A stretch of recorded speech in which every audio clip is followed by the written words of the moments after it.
मेरा सभी शिक्षक साथियों को नमस्कार। दोस्तों, स्वागत है आपके अपने ही चैनल मास साहब की पाठशाला में। आज हम निष्ठा प्रशिक्षण के अंतिम मॉड्यूल 18 के गतिविधि एवं प्रश्नोत्तरी भाग को देखेंगे। गतिविधि 1, अधिकार बनाम आवश्यकताएं या इच्छाएं। विकास के अधिकार में शामिल है विश्राम का अधिकार, मनोरंजन और संस्कृति का अधिकार, और जब हम एक बच्चे को साइकिल प्रदान करते हैं तो हम उस अधिकार को पूरा कर रहे हैं। सही जवाब। अच्छा स्वास्थ्य, पीने के लिए स्वच्छ पानी, भोजन, एक स्वच्छ और सुरक्षित वातावरण का होना और उन्हें सुरक्षित रहने के लिए जानकारी देना प्रत्येक बच्चे का अधिकार है। सही। सभी अधिकार किसी जरूरत या चाह से संबंधित नहीं है। गलत। बच्चों को जानने, खोजने और उन्हें दूसरों के साथ साझा करने का अधिकार है, कला और लिखने या किसी अन्य माध्यम से। सही। बच्चों की राय परिपक्वता या अनुभव पर आधारित नहीं है और इसलिए उनके मत को उनके संबंध में नहीं लिया जा सकता। गलत।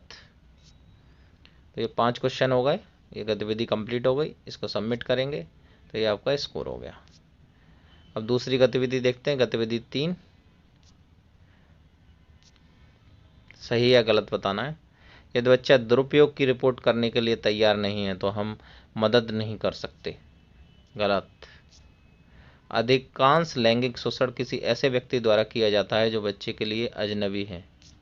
गलत। बच्चे, विशेषकर लड़कियां जो बाहर जाने वाली बातूनी, शारीरिक रूप से स्पष्टवादी होती हैं, अक्सर यौन शोषण को आकर्षित करते हैं। गलत। एक संभावित लैंगिक उत्पीड़न कर्ता की पहचान के लिए कोई निश्चित संकेतक या व्यवहार नहीं है। सही। बच्चे अक्सर यौन शोषण के बारे में कहानियां बनाते हैं। गलत। एक वयस्क एक बच्चे की चीजें, उपहार, ध्यान और स्नेह, पैसा, मिठाई, खिलौने बाहर ले जाना यौन शोषण की एक प्रक्रिया की शुरुआत हो सकती है। सही। जब भी कोई बच्चा आपसे लैंगिक शोषण के बारे में बात करता है तो एक महत्वपूर्ण है कि आप सूचना के सत्यापन के लिए कथित शोषणकर्ता से बात करें। गलत। लैंगिक शोषण किसी भी बच्चे, उम्र, लिंग, जाति, आर्थिक और सामाजिक स्थिति में हो सकता है। सही। यदि यौन क्रिया के दौरान बच्चा चिल्ला या विरोध नहीं कर रहा है या पीछे नहीं धकेल रहा है या सहमति दी गई है तो यह समझा जा सकता है कि बच्चा उस कृत्य में रुचि रखता है। गलत। लैंगिक शोषण आमतौर पर अंधेरे, परित्यक्त स्थानों में होता है। गलत। ये 10 क्वेश्चन हो गए, इन 10 क्वेश्चंस को सबमिट करेंगे तो आपका ये स्कोर हो गया। अब देखते हैं प्रश्नोत्तरी भाग को। प्रश्नोत्तरी का पहला क्वेश्चन है, कृत्य कब एक गुरुतर अपराध बन जाता है? जब महिलाओं द्वारा कृत्य किया गया हो। ये गलत है। जो व्यक्ति विश्वास या अधिकार की स्थिति में हो, कृत्य उसके द्वारा किया गया हो। ये सही है।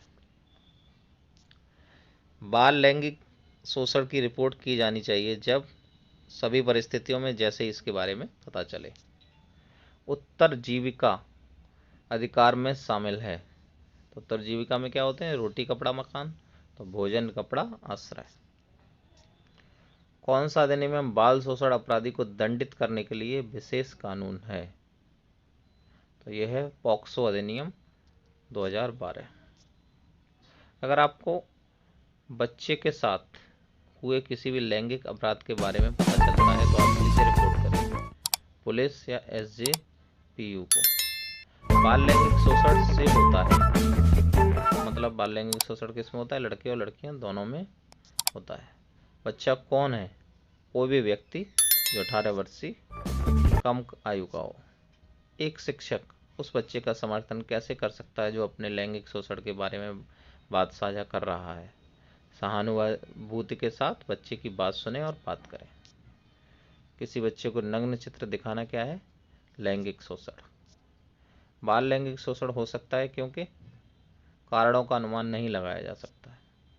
ये प्रश्नोत्तरी भाग के हो गए 10 क्वेश्चन, टोटल कंप्लीट हो गए। इसको सबमिट करेंगे तो ये आपका स्कोर हो गया।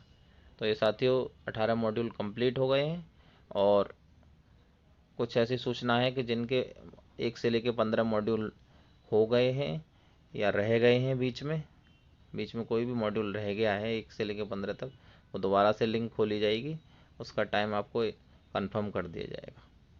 Thanks for watching.